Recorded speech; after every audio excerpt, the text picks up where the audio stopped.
नमस्कार, मी निकिता पाटील. खरं तर सगळ्यात आधी मला एक गोष्ट सांगायची आहे. साधारणतः महिन्याभरापूर्वी मला विलास बडे सरांचा मेसेज आला की आम्ही अशा अधिवेशनाचं आयोजन करतो आहोत, त्यामध्ये आम्ही अँकर्स म्हणून अशा पद्धतीचं चर्चासत्र असणार आहे आणि त्या ठिकाणी तुम्हाला यायचं आहे. जर तुमचा होकार असेल तर तुम्ही आम्हाला कळवा, देशमुख सर तुमच्यासोबत संपर्क साधतील. आणि त्यावेळी मी 2-3 दिवस गेले, मला कळलं नाही, अरे आपल्याला का बोलावलं. नंतर मी विलास बडे सरांना फोन केला की सर, मला बोलवण्यामागचं कारण काय नेमकं. आणि या सगळ्या मागचं जे कारण आहे ते कारण मी तुम्हाला आता असं सांगणार आहे. कारण माझ्या सोबत हे जे काही माझे सगळे वरिष्ठ सहकारी आहेत ते वयाने सुद्धा आणि अनुभवाने सुद्धा साधारणतः 15 ते 20 वर्षांनी जास्त आहेत. आणि त्यांच्यामध्ये मी अगदीच नवखी आहे, मी लहान आहे, पण तरी सुद्धा विलास बडे सर म्हणाले की एका छोट्याशा गावातनं, एका छोट्याशा शहरातनं तू आलेली आहे आणि तुझे अनुभव, तुझा प्रवास हा इथे उपस्थित असलेल्या प्रत्येकापर्यंत पोचायला हवा, त्यांनी त्यातनं काहीतरी घ्यायला हवं, म्हणून तुला यायला लागेल. आणि म्हणूनच देशमुख सरांमुळे आणि विलास बडे सरांमुळे आज मी तुमच्यासमोर बोलू शकते. खरं तर त्यामुळेच मी म्हणेन की माझी मूर्ती लहान असेल, म्हणजे तुम्ही सगळे पाहताच आहात, मूर्ती माझी लहान आहे, पण माझी कीर्ती महान आहे की नाही हे येत्या काळामध्ये तुम्हाला ठरवायचं आहे. तुम्ही माझा आरसा असणार आहात. कारण टीव्हीवर जेव्हा आम्ही बातम्या देत असतो तेव्हा प्रेक्षकच आमच्यासाठी मायबाप असतात आणि प्रेक्षकच आमच्यासाठी सर्व काही असतात.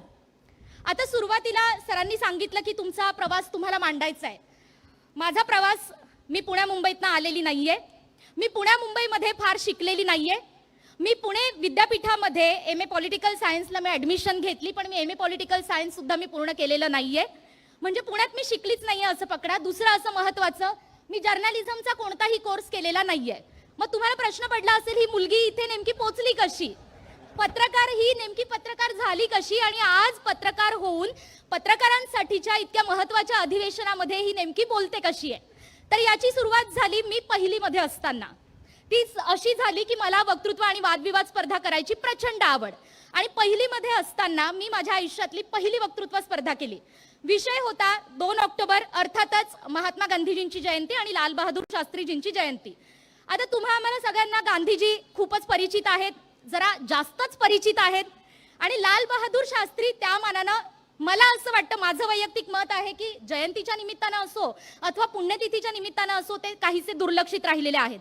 आणि आमच्या बाईंनी, आमच्या मॅडमांनी मला टास्क दिला की तुला भाषण करायचंय लाल बहादूर शास्त्री यांच्यावर.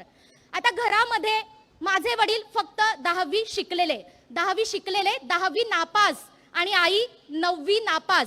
घरामध्ये आई आणि वडील अत्यंत अल्पशिक्षित. जळगाव सारख्या एका लहानशा शहरातनं मी आलेली आहे. विलास बडे सर असतील, रेश्मा मॅडम असतील, यांच्याच पंक्तीमध्ये मी जाऊन बसते. आणि हे सगळं असताना अगदी एका दिवसाआधी मला आमच्या बाईंनी सांगितलं की आता तुला लाल बहादूर शास्त्रींवर बोलायचं आहे, मग नेमकं करायचं काय. त्या वयामध्ये मी 2-4 अशी पुस्तकं मिळवली, माझं भाषण तयार केलं, रात्रभरातनं पाठ केलं. मी काय पाठ केलं, मी काय बोलले मला माहीत नव्हतं. आणि त्यानंतर मी दुसऱ्या दिवशी बोलले आणि मी 2रा क्रमांक मिळवला. आणि तिथून जी मी बोलायला सुरुवात केले तर आता तुमच्यापर्यंत मी येऊन पोहोचले.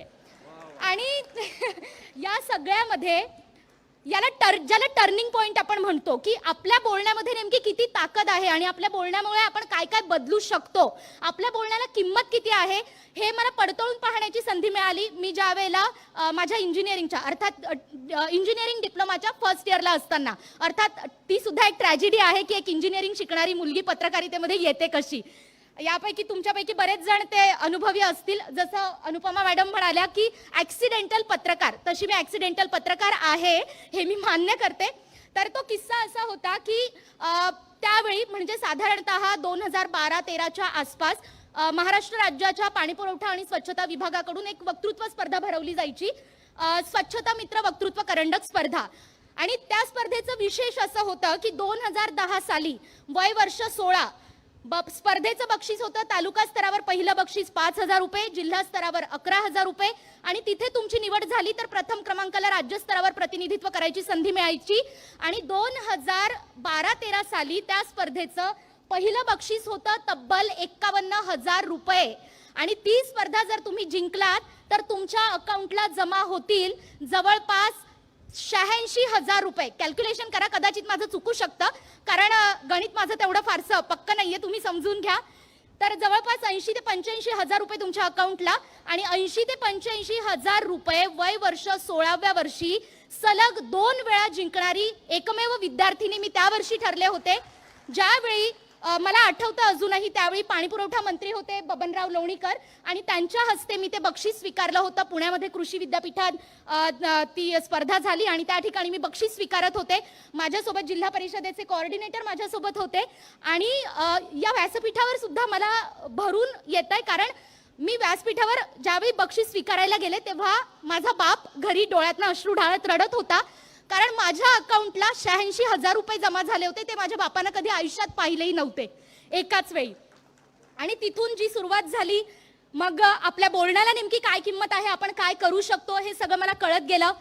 येणाऱ्या काळामध्ये अनेक पत्रकार बघायला मिळाले, पत्रकारांचे अनुभव ऐकायला मिळाले आणि अनावधानानं मी या क्षेत्रामध्ये आली. पण आता या क्षेत्रामध्ये आल्यानंतरची आव्हानं खूप मोठी होती. माझ्या वरिष्ठ सहकाऱ्यांनी सगळं सांगितलंय, म्हणजे मला ते इतके वरिष्ठ आहेत की व्यासपीठावर बसलेले तुम्ही सगळेजण एकमेकांना विलास, अश्विन, रेश्मा, अनुपमा वगैरे असं नावाने हाक मारू शकता, पण प्रत्येकाला सर आणि मॅडम म्हणणं माझ्यासाठी अगत्याचं आहे कारण त्या व्यक्तीने एवढी उंची अजून तरी माझी नाहीये, हे मी मनापासून मान्य करते. आता ही माझी सुरुवात झाली. माझा परिचय, मी सुरुवातीला साम टीव्हीला अँकर म्हणून होते. बरीच मी बॅकस्टेजला जी बॅकफुटला जी कामं असतात, अगदी छोटी छोटी कामं, ती सुद्धा केली. त्यानंतर मी साम टीव्हीला मोजून 6 महिने काम केलं. त्यानंतर मी एबीपी माझाला गेले. अश्विन सर तिथे माझे मेंटर होते, मार्गदर्शक होते. एबीपी माझाला साधारणतः मी वर्ष दीड वर्ष काम केलं आणि त्यानंतर मी TV9 मराठीला गेले. म्हणजे आता मी TV9 मराठीला आहे आणि TV9 मराठीला आत्ता मागच्या महिन्यात मला 1 वर्ष पूर्ण होत आहे. आणि आता मे महिन्यामध्ये जो माझा वाढदिवस झाला, तुम्ही सगळी लोक बघतच असता आमचा प्रवास, तुम्ही फॉलो करत असता, तुम्ही प्रवास बघत असता. जेव्हा वाढदिवस झाला मे महिन्यामध्ये तेव्हा एकानं अशी कमेंट केली होती, पत्रकारितेतल्या नारायण राणे.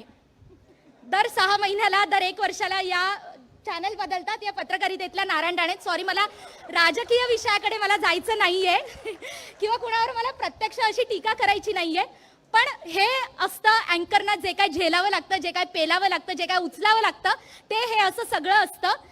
पण का आम्ही सारखं चॅनल चेंज करतो, आमच्यासारखे नवीन आलेले पत्रकार का सारखे चॅनल बदलत असतात, ते माझ्यापेक्षा ही लोक तुम्हाला जास्त चांगलं सांगू शकतील असं मला वाटतं.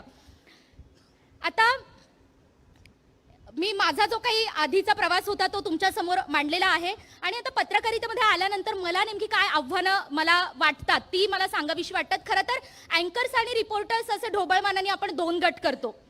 रिपोर्टर्स जे असतात ते थेट, म्हणजे अँकर आणि रिपोर्टर्स मध्ये आपण काय फरक, त्यांच्या आव्हानांमधला नेमका काय फरक, तर जेव्हा रिपोर्टर म्हणून तुम्ही फील्डवर जाता तेव्हा तुम्ही प्रेक्षकांशी प्रत्यक्ष कनेक्ट होत असता. त्यांच्या समस्यांसोबत, त्यांच्या अडीअडचणींसोबत, त्यांच्या भाषेसोबत तुम्ही प्रत्यक्ष कनेक्ट होता.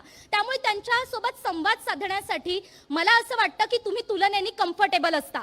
पण जेव्हा अँकर म्हणून तुम्ही लोकांसोबत संवाद साधत असता तेव्हा समोर बसणाऱ्या व्यक्ती, समोर बसणारी तळागाळातली जनता, समोरचे सामान्य व्यक्ती आणि अँकर यांच्यामध्ये टीव्हीचा पडदा असतो आणि तो पडदा क्रॉस करून तुम्हाला त्यांच्या मनापर्यंत पोहोचायचं असतं. मला वाटतं हे असतं अँकरचं कसब आणि ही असते अँकरची सगळ्यात मोठी जबाबदारी, जी मला माझ्या सुरुवातीच्या काळामध्ये अत्यंत महत्त्वाची वाटली.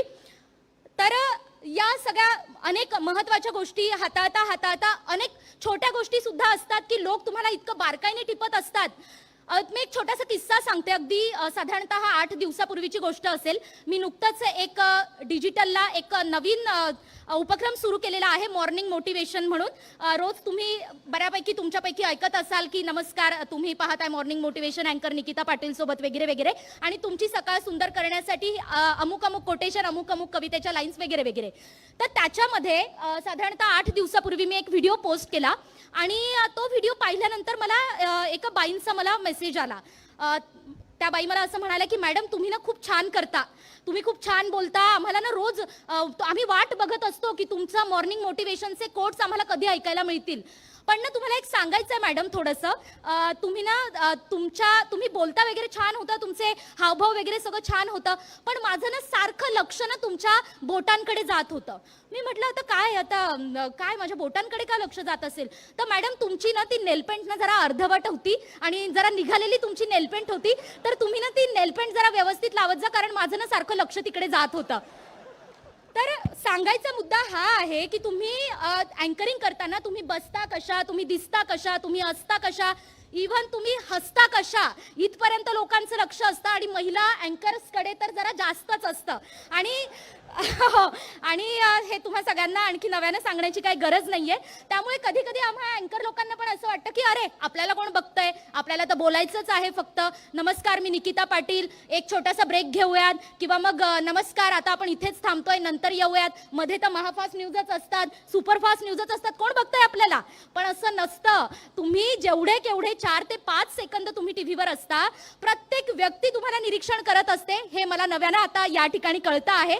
जसा जसा माझा अनुभव वाढतोय तशा तशा अनेक गोष्टी मला शिकायला मिळत आहे. आता रेश्मा मॅडम असतील, अनेक माझे सगळे वरिष्ठ सहकारी असतील, त्यांनी कानातला गोंगाट काय असतो ते सगळं सांगितलंच. म्हणजे एकूणच काय तर फक्त 3 to 1 क्यू. तुमच्यापैकी बऱ्याच जणांना माहिती नसेल 3 to 1 क्यू ही काय कन्सेप्ट आहे म्हणून. तर थोडक्यात सांगायचं तर फक्त लाईट ॲक्शन्स कॅमेरा इतकं ते काम नसतं. त्याच्या पलीकडे जाऊन या टापटीप कपड्यांमधून बाहेर पडून, या मेकअप लावलेल्या चेहऱ्यामधून बाहेर पडून लोकांच्या मनाचा ठाव तुम्हाला घ्यायचा असतो, लोकांच्या मनापर्यंत तुम्हाला पोचायचं असतं. अगदी एक छोटासा अनुभव मी सांगते की आपण तुम्हाला एखादं दुःख असेल, तुमच्या घरामध्ये अतिशय दुःखाचा प्रसंग घडला असेल आणि तुम्हाला प्रचंड रडावं वाटतंय, तुम्ही काय करणार? तुम्ही रडून मोकळे होणार, तुमच्या मित्रांकडे जाणार, तुमच्या घरातल्या व्यक्तींकडे जाणार, तुमच्या जवळच्या व्यक्तींकडे जाणार आणि रडून मोकळं होणार. पण अँकर्सची जबाबदारी अशी आहे ना, ज्यावेळी तुम्ही त्या अँकर्सच्या खुर्चीवर बसलेले असता तेव्हा तुमच्या घरातली तुमची अतिशय जवळच्या व्यक्तीची दुःखद बातमी जरी तुम्हाला आली ना, तरी सुद्धा डोळ्यामध्ये त्याचा लवलेशही न दाखवता चेहऱ्यावर हसू ठेवून आधी तुम्हाला बातमी सांगायची असते आणि त्यानंतर तुम्हाला तुमच्या वैयक्तिक प्रश्नांना महत्त्व द्यायचं असतं. खरं तर हे आहे अँकरचं कसब आणि ही आहे अँकरची जबाबदारी. पण जरा या व्यासपीठावर नुसतं गुडी गुडी बोलून काही साधणार नाहीये असं मला माझं वैयक्तिक मत वाटतं.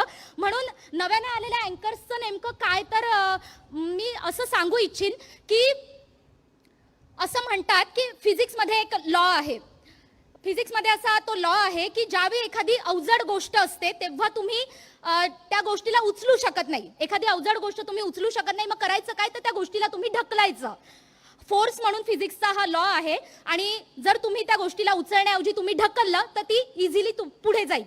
अगदी तशाच पद्धतीनं नवीन येणारे अँकर्स आपापल्यावर जी जबाबदारी दिलेली आहे ती जबाबदारी उचलण्याचं काम करत नाहीये, तर ती जबाबदारी ढकलण्याचं काम करतायत. मला वाटतं हा जो काही नवीन येणाऱ्या अँकर्सवर एक ठपका बसतो आहे, हा जो काही एक शिक्का बसतो आहे, तो शिक्का लवकर पुसला जावा आणि ज्या पोटतिडकीनं आम्ही या ठिकाणी मांडतो आहोत आमचे विचार, ते आता तुम्ही आणि तुमच्यासोबत इतर जे काही नव्यानं ऐकणारे, नव्यानं या क्षेत्रामध्ये येणारे आमचे सहकारी असणार आहेत, त्या सगळ्यांनी लक्षात घेणं मला अतिशय गरजेचं वाटतं. एक काळ असा होता ज्यावेळी मी आले त्यावेळी या क्षेत्रामध्ये असं चालून जायचं की master of none but jack of all. म्हणजे प्रत्येकच गोष्टीचं तुम्हाला अगदी साग्र संगीत किंवा अगदी खोलवर ज्ञान असणं गरजेचं नाहीये, तर प्रत्येक गोष्टीचं थोडं थोडं ज्ञान तुम्ही ठेवा. पण आजची परिस्थिती अशी राहिलेली नाहीये का तुम्हाला मास्टर ऑफ ऑल आणि जॅक ऑफ ऑल असंच वागावं लागतं. कारण बातम्यांचा ओघ इतका आहे, प्रत्येक सेकंदाला प्रत्येक मिनिटाला नवीन बातमी येत असते आणि साधारणतः अँकर असेल किंवा रिपोर्टर असेल, दिवसातनं मला सांगा किती शब्द बोलत असतील? साधारण लाखभर शब्द तरी बोलत असतील. आणि या लाखभर शब्द बोलण्यामध्ये सामान्य माणसाकडून एखाद्या शब्दाची चूक होते तर अँकर सुद्धा एक माणूसच आहे, त्याच्याकडून सुद्धा 2-4 शब्द चुकत असतील. पण या सगळ्या अँकरिंगच्या प्रवासामध्ये बातम्यांचा ओघ इतका असतो, बातम्यांचा इतक्या प्रचंड या कोलाहलामध्ये तुमच्याकडून जर एखादी काही चूक झाली तर तुमच्या चुकीला माफी नसते. कधी कधी तुम्हाला जाहीर माफी सुद्धा मागावी लागू शकते. इथपर्यंत हे अँकरची जबाबदारी आणि कसब असतं. आम्ही अँकर्स या निमित्तानं फक्त गुडी बोलून चालणार नाहीये, तर नवीन येणाऱ्या अँकर्सना नेमकं काय सामना करावा लागतोय सर, काय त्यांना आव्हानांना सामोरं जावं लागतंय ते मला अतिशय प्रकर्षानं या ठिकाणी मांडायचं आहे. माझा अनुभव सांगते. मी आतापर्यंत अनेक पोस्ट लिहिलेल्या आहेत की ज्या पोस्ट मला डिलीट कराव्या लागलेल्या आहेत. कोणताही राजकीय हेतू नाही, कोणताही सामाजिक हेतू नाही, पण त्या पोस्ट मला डिलीट कराव्या लागल्या. दुसरं म्हणजे असं, एक काळ असा होता की अँकर्सच्या वाक्यांमुळे, अँकर्सच्या शोजमुळे त्या अँकर्स ओळखले जायचे. पण आजचा काळ असा आहे, माफ करा मी लहान तोंडी मोठा घास घेतेय, पण विशेषतः महिला पत्रकारांच्या बाबतीत, माझ्यासारख्या नव्यानं येणाऱ्या महिला अँकर्सच्या बाबतीत त्यांच्या दिसण्यामुळे, त्यांच्या असण्यामुळे त्या ओळखल्या जात आहेत. हा शिक्का पुसला जावा आणि परखडपणे, ठामपणे आपलं मत मांडण्याची संधी आम्हाला मिळावी, एवढीच अपेक्षा मी व्यक्त करीन. अनावधानाने नव्यानं येत असल्यानं आमच्याकडून काही चुका होतीलही, काही अनियंत्रित शब्द वापरले जातील किंवा कुठेतरी कुणाची तरी बाजू घेणं म्हणा किंवा बायस्ड होणं म्हणा असं होऊ शकतं. पण तुम्ही आहात सगळे सांभाळणारे, फेसबुक पेजवरून हा सगळा कार्यक्रम लाईव्ह चालू आहे, तुम्ही सांभाळून घेणारे आहात. त्यामुळे जे काही आहात तुम्ही आरसा आहात आणि तुम्ही आम्हाला शिकवणार आहात. खरं तर आणखी एक छोटीशी गोष्ट अशी मी सांगेन की ज्ञान, धन आणि विश्वास हे 3 मित्र असतात, जी पत्रकारांच्या किंवा अँकर्सच्या बाबतीत लागू होते. अशी एक गोष्ट आहे ही. तर ज्ञान, धन आणि विश्वास हे 3 मित्र एकदा एकत्र येतात आणि ते परस्परांना विचारतात. सुरुवातीला धन हे ज्ञानाला विचारतं की ज्ञान तू कुठे मिळणार, लोकांना तू कुठे उपलब्ध होणार. तेव्हा ज्ञान असं म्हणतं की अरे मी मंदिर, मशीद, चर्चेस किंवा मग पुस्तकांमधून मी लोकांपर्यंत पोहोचेन. त्यानंतर मग ज्ञान धनाला प्रतिप्रश्न करतं की अरे धन तू कुठे मिळणार. तेव्हा धन असं म्हणतो की अरे सोपं आहे ना, मी तर श्रीमंतांच्या घरामध्ये मिळणार. मग त्यानंतर ज्ञान आणि धन हे दोघेही मिळून विश्वास या गोष्टीला एक प्रश्न विचारतात की विश्वास तू कुठे मिळणार. त्यावेळी विश्वास त्यांना असं उत्तर देतो की मला माहित नाही या जगामध्ये मी कुठे मिळणार, पण जिथे कुठे मी असेन तिथून एकदा मी गेलो तर मी पुन्हा कधीही मिळणार नाही. मला वाटतं पत्रकारांची भूमिका हीच आहे. पत्रकारांची सगळ्यात महत्त्वाचं जे काही जबाबदारी असेल ती आहे, ती म्हणजे आपण समोरच्या व्यक्तींचा विश्वास संपादन करणं, समोरच्या व्यक्तींचा आपण त्यांना जे काही हवं आहे त्या पद्धतीने आपण त्यांना देणं, त्यांचा विश्वास मिळवणं. त्यानंतर पत्रकारितेतल्या अनेक गमती जमती आहेत, त्या मला वाटतं आपल्याकडे वेळेची फार मर्यादा आहे, त्यामुळे त्यांच्याकडे जाण्यापेक्षा अधिक गंभीररित्या ज्यावर काही विचारमंथन होऊ शकतं असं मांडणं मी जास्त योग्य समजेन. फार हिणवलं जातं आम्हा अँकर्सना, असं मी हिणवला हा शब्द वापरीन सर्रास. आणि नव्यानं येणाऱ्या अँकर्सना तर ते म्हटलंच जातं की हे टीपी रीडर आहेत, म्हणजे टेलिप्रॉम्प्टर रीडर आहेत. पण ज्यावेळी आवाहन आणि आव्हान, उत्पन्न आणि उत्पादन, उत्तर आणि प्रत्युत्तर या शब्दांना साक्षी ठेवून त्यांच्यातला फरक समजून घेऊन ज्यावेळी शब्द आपल्या डोक्यामध्ये विचार करून उच्चारावा लागतो, त्यावेळी अँकरची जबाबदारी काय असते हे तुम्हाला कळेल. शेवटी असं म्हणतात ना, जावे त्याच्या वंशात तेव्हा कळे. अगदी तसंच आहे अँकर्सचं सुद्धा. आणि माझ्या बाबतीत तर मी एक छोटासा असा कॉमेडी किस्सा सांगेन की रेश्मा मॅमनी तर सांगितलंच की कानातला गोंगाट कसा असतो वगैरे. मी अँकरिंग करत होते, अगदी अलीकडचीच आहे हा किस्सा. आणि समोर असाच कानामध्ये गोंगाट चालू होता आणि समोर सुद्धा गोंगाट चालू होता. आता आमच्या TV 9चं मी सांगेन की जो आमचा स्टुडिओ आहे तो ओपन स्टुडिओ आहे, तो बंद स्टुडिओ नाही आहे. त्यामुळे कानातला गोंगाट वेगळा, बाहेरचा गोंगाट वेगळा, न्यूजरूमचा गोंगाट वेगळा, आणि आपले जे काही आपले सहकारी असतात ते आपली मजा घेत असतात, तो गोंगाट वेगळा असतो. आणि अशा या सगळ्या गोंगाटामध्ये आमचे रिपोर्टर होते, त्यांचं नाव होतं दुधाने. मला आधीचं नाव माहित नाही, त्यांचं नाव होतं दुधाने. एक गेस्ट येणार होते, त्यांचं नाव होतं भदाने. आणि त्यासोबतच आणखी एक व्यक्ती जोडल्या जाणार होत्या, त्यांचं नाव होतं सैंदाणे. मला